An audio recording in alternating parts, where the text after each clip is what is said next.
Pansin mo bang bumabagal ang arangkada ng motor mo? O di naman kaya nagdadragging na? Pwedeng barado na ang CVT mo sa alikabok at dumi. Kung gusto mong makatipid sa maintenance at siguradong smooth ang ride mo, tapusin mo tong video na to dahil ituturo ko sa iyo ang step-by-step process kung paano linisin ang panggilid ng motor mo. Sa pagtanggal ng CVT cover ng motor, gagamit tayo ng 8mm na T-wrench. Depende sa motor, sa click kasi 8mm. Alisin lang lahat ng bolts. Madali lang to, basta tiyagain lang. Kung medyo mahigpit ang takip, iwigil mo lang ng konti para matanggal. Ito na nga pala yung mga bolts na tinanggal natin. Gumamit pala ako dito ng impact wrench para mas madali yung pagbabaklas. 2 sockets lang yung kailangan natin. Itong 19mm na gagamitin natin dito. And of course yung 22mm na gagamitin naman natin dito sa may drive face.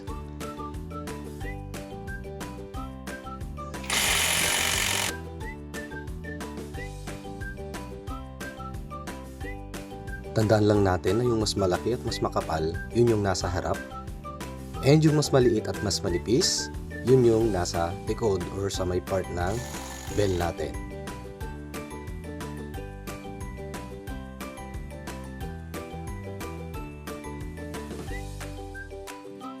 Ayan o, ang dumi. Grabe. So ayan, tanggalin na natin tong clutch and of course our pulley. So ito na siya, natanggal na natin lahat. Sunod ay disassemble naman natin itong clutch. Gagamit tayo ng 39mm na socket. With the help of our magic paa. Ayan, kasi pwede po yan tumalsik. So ingat-ingat lang.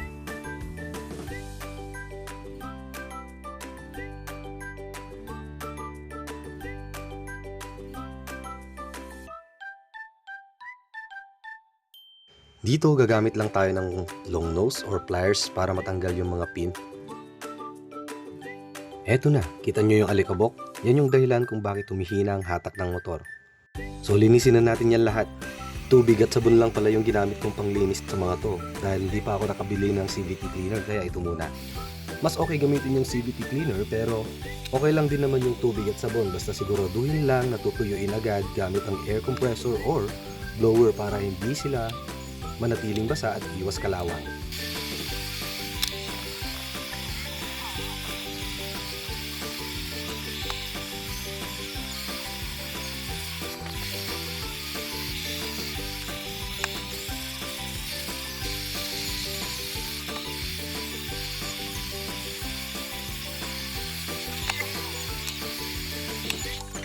Ayan, parang bago na ulit.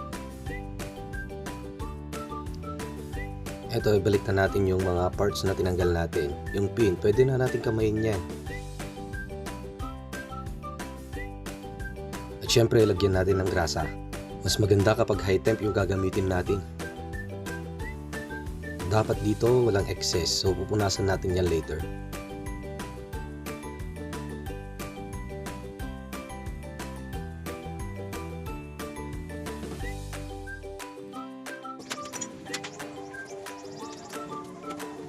Kuha kayo dito ng pangpukpok para mas humigpit pa siya. At lagyan din ng grasa dito sa part na to.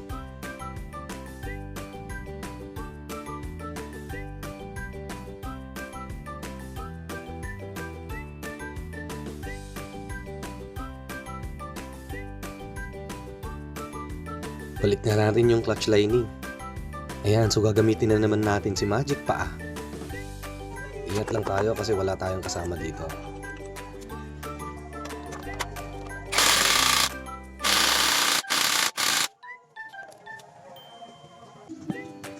Sa paglalagay naman ng mga bola, tignan nyo yung mga may rubber.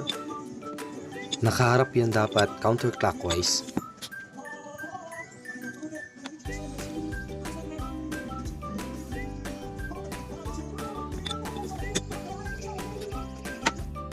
Lagyan din natin ng grasa dito. Konting-konti lang. Dito din, konting-konti lang din.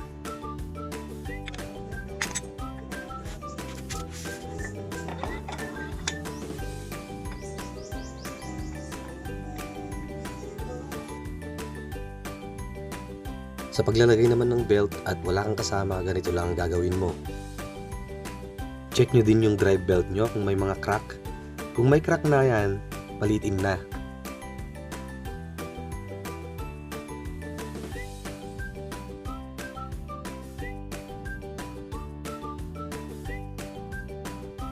Make sure lang na maluwang dito ha.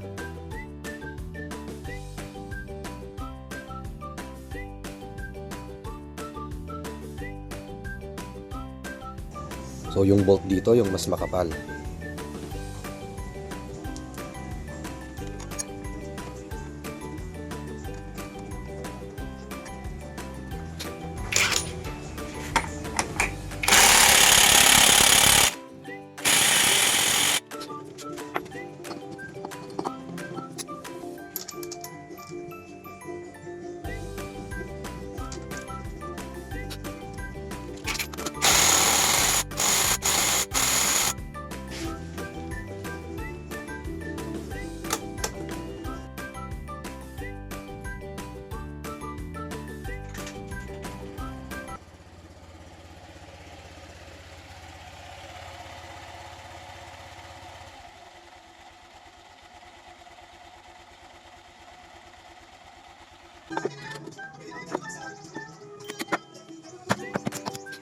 Paglalagay naman ng mga bolts, etong tatlong maliliit na to,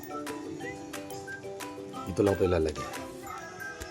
Isa dito sa part na to, and eto, isang to, and dito sa ilalim. Yan, yung tatlong maliliit na yan. Dito natin siya ilalagay. And ito namang dalawang malalaki dito sa gitna, dito. Yan. And itong mga medium size dito lang sa palibot niya. Yung mga hindi pa nalagyan ng tornilyo.